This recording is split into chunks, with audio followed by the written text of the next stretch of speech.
प्रेम प्रतारणा प्रेम हेउची शाश्वत अमर। हाँ, प्रेम शाश्वत आ अमर। प्रेम रे उदाहरण साजिछंती लैला मजनू भली अनेक प्रेमी जुगल। प्रेम करबा आ ताकू पाइबा प्रेम नुह। प्रेम रे जणे जणको बुझिबा जानिबा दरकार। आ दुहे दुहीक सिचुएशन को बुझिबा त्याग करबा हेउची सच्चा प्रेम। किंतु आजिकाली का प्रेम जोर जबरदस्ती न पाइले एसिड पकाई तो जीवन को नष्ट करदेवे।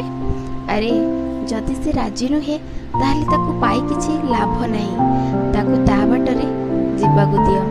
आउ जी जहाको सतरे भल पाए से केबे भी तार खराब चिंता करे नहीं।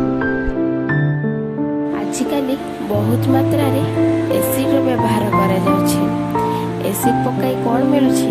एमिति बहुत झियो एसिड अटैक रे आक्रांतित हेउछंती। सेमानक विषय रे भाबिले कष्ट लागे, किंतु सेमाने हारि नाहंती। सेमाने एबे बहुत खुशी रे अछंती। जेउ माने एसिड पकाई थिले सेमानक कहूछि, देख जहा ऊपर एसिड फोपाड़ी थिला सेमाने समाज रे केते खुशी रे अछंती आ केते सम्मान पाइछंती।